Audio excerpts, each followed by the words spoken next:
President Donald Trump's response to the coronavirus crisis and widespread protests over racial injustice have landed him in big trouble ahead of November's election, according to one politics expert.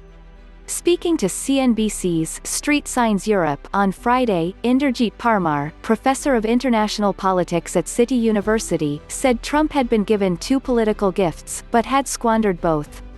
The pandemic, deadly as it has turned out to be, was a chance for him to unite the country, to rise above the political factionalism, and effectively act as the President of the United States in a period of emergency, Parmar said. He didn't do it, and he's in big trouble because of that. President Trump has made his bed, and I think in the end he's going to pay a terrible price, and that price is already being paid by a very large number of American people, both in terms of their health, and also in terms of the economy. A spokesperson for the White House was not immediately available to comment when contacted by CNBC.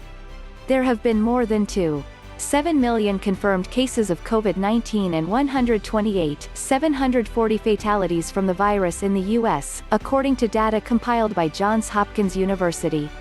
The U.S. has recorded the highest number of infections and the most deaths due to the coronavirus in the world.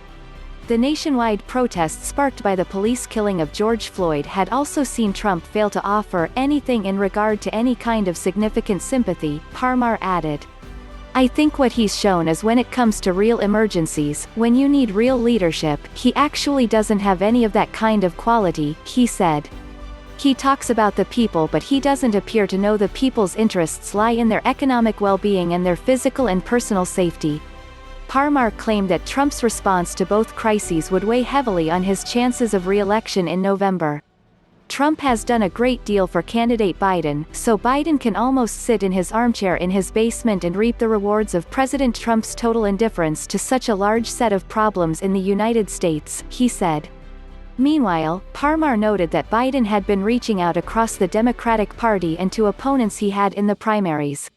He is actually building bridges or moving a bit further to the left, and he's opened a space for the likes of Bernie Sanders and Elizabeth Warren and Cortez and others, and I think their voices are going to be stronger in that administration, he predicted. Because of this, however, Parmar acknowledged that financial markets could well have something to worry about, as a Biden presidency was likely to lead to a greater focus on social programs. The broad neoliberal market-oriented consensus has been shaken by the responses of government to the pandemic, he told CNBC. But I think the underlying philosophy of the market, I don't think that's been defeated, I think it's going to carry on.